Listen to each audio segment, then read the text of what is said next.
Sou do interior, mas eu moro aqui já tem mais de 20 anos. Mas Já é tem MS, muito né? Não, tempo. você é Não, sou do interior do você é estado. daqui, então já Isso. faz hora, na verdade. Eu nasci em Viema, só que eu morava em Novo Horizonte do Sul, que era uma cidade próxima, mas eu acho que nem tinha hospital lá na época, então eu nasci Bem na cidade, pequenininho. era bem pequena. Que eu nem conhecia a cidade que eu nasci, eu fui conhecer em 2014, que eu fui participar de um festival lá, mas antes disso eu só tinha nascido lá. Na verdade, eu sempre gostei de experimentar coisas, desde muito pequeno. E na infância eu não tinha materiais, então eu desenhava com o que eu morava no sítio na infância. E aí eu desenhava com o que eu tinha ali, com galhos, desenhava no chão e tal. E aí, tanto que quando eu entrei na escola, quando eu tive contato com caderno, lápis de Cor, cor, né? eu Cor. reprovei, porque eu só desenhava no caderno. Cara, Caralho, mas na aula de arte também Mas você era sorte que monstro. eu entrei adiantado, então aí depois compensou, né, que eu entrei certinho. Mas eu entrei um ano antes e eu só desenhava, porque já tinha isso desde muito pequeno.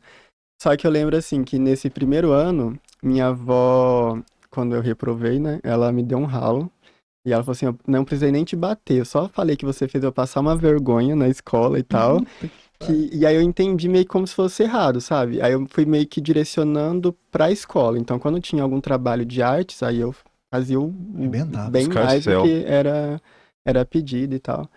E aí eu fui entendendo que eu poderia fazer isso, mas eu nunca me imaginei, tipo, trabalhando com isso, sabe? Eu gostava de fazer, mas não me via sendo professor, não me via sendo Vivendo disso, artista. pode-se dizer.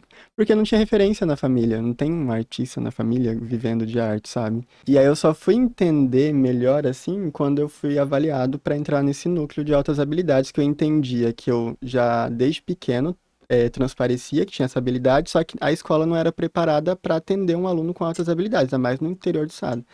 E aí, na adolescência, no ensino médio, que eu comecei a entender, que eu comecei a desenvolver mais o meu trabalho na área das artes e comecei a me ver como artista também, sabe? Eles pegam e avaliam crianças também, então eu ficava me imaginando, se eu fosse avaliado quando eu era pequenininho, porque eu Puta, fui você tava. avaliado já adolescente, com 17 anos. E eles só avaliavam no período da escola. Então eu já estava no terceiro ano do ensino médio. Então, tipo, por pouco que eu não Passou perdi. batido. Que você não é. E eu nem ia Caraca, é saber, porque verdade. é algo que não é divulgado. Então eu não Não mesmo. conhecia esse núcleo. Cara, não. Poderia ter me bloqueado na infância e não desenhar mais, porque Já pensou? até então eu tinha entendido que era algo errado, porque eu reprovei, eu levei uma bronca e Perfeito, tal. caralho, Mas a verdade. sorte que não foi algo que me afetou. Assim, eu reduzi um pouco, mas eu fui direcionando essa habilidade para momentos adequados. Então eu Uhum. utilizava a habilidade na escola, em si, nas atividades da escola. Mas deve ter acontecido com várias pessoas, de ter se bloqueado, Deve porque ter a escola acontecido. não tem suporte, os professores não têm suporte para atender um aluno superdotado, às vezes nem Sim. entende, nem conhece. Eu entrei nesse núcleo, no finalzinho do terceiro ano. E aí, depois, no ano seguinte, eu entrei para engenharia civil. Então, eu conseguia conciliar a faculdade de engenharia civil, trabalhava e frequentava o núcleo.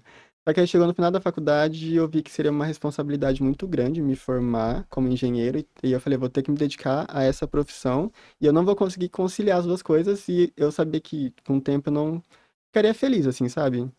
Aí eu tranquei, aí fiz o Enem de novo, consegui bolsa de novo pelo ProUni, porque eu descobri que o ProUni era para a primeira graduação. Então, se eu não tivesse me formado, eu conseguia de Ah, você novo. consegue. Aí eu Cara, falei assim, vou tentar de novo, aí eu consegui para design, que é o que eu tô fazendo você agora faz hoje. e tô finalizando agora esse semestre, tô no último já. E aí começou a ter os bordados, começou a ter uma repercussão muito grande, e aí a parte da engenharia eu fui deixando de lado. Você Mas a deixa. ideia era fazer design, e no último semestre concluir as duas, sabe? Depois que eu comecei a bordar na folha seca, eu comecei a procurar coisas que eu poderia fazer, materiais que eu poderia usar para bordar também.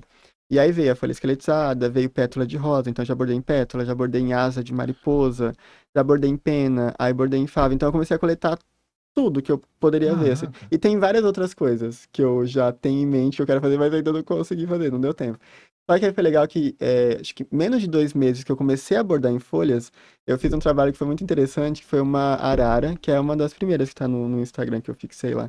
E aí era um trabalho que eu queria muito dar volume pro bordado e movimento também. E aí foi bem na época que eu tava ajudando meu colega a decorar a casa dele e tava brincando com o leque na casa dele e eu quebrei o leque. Aí eu peguei, tive que arrumar e tal. E aí, ok, né? E depois eu fui pro sítio, acho que 2 dias depois que eu tinha quebrado o leque. E eu tava com essa ideia de fazer uma arara com volume. Queria fazer algo mais volumoso e não esse bordado chapado. E aí teve um dia que eu acordei e já veio insight. Falei, cara, eu vou fazer arara com volume e com o movimento da asa, como se fosse o movimento do leque, abrindo, sabe? E aí veio. Fiquei, tipo, uma semana só pensando em como fazer isso. Aí foi até engraçado que eu falei pra minha avó, falei assim, que eu chamo minha avó de mãe, que ela que me criou, né? Desde os 9 dias, assim, que minha mãe faleceu, eu tinha 9 dias, e minha avó que me criou. E eu falei assim, mãe, eu quero fazer isso, isso e isso, será que eu consigo? Aí ela olhou pra mim e falou assim, eu acho que não. Ah. Aí, É do motivo. e aí eu fiquei, tipo, foram 2 semanas nesse projeto e uma semana só e eu fico muito pensando, assim, é legal você pensar o bordado antes, porque você já vai pensando em coisas que poderiam dar errado e já vai tentando solucionar. E aí fiquei mais uma semana ali produzindo e tal, aos poucos. E, e aí eu coloquei em prática essa parte de engenheiro também, que até minha avó falou assim, foi bem numa época que minha avó tava falando assim, você tinha que focar na engenharia, engenharia dá dinheiro, não sei o que. Eu falei, calma, que eu vou colocar todas as minhas habilidades de engenharia nesse trabalho. E deu E certo? deu certo. Tá, Até no tá Instagram lá? tem um Puta, vídeo. Quando eu terminei essa arara que eu falei, que ela abre a asa, eu fui dormir. Eu fui dormir mais cedo que no outro dia que eu queria acordar cedo pra começar a bordar outro trabalho. E aí eu deitei, eu fiquei, tipo, eu não conseguia dormir, porque vinha ideia toda hora. Toda Fiquei, hora. tipo, umas 2 horas deitado com ideia, ideia, ideia, tipo, eu ficava anotando no celular. Então, de vez em quando acontece isso. E lá em São Paulo também, agora que eu tava lá, eu fui em algumas exposições.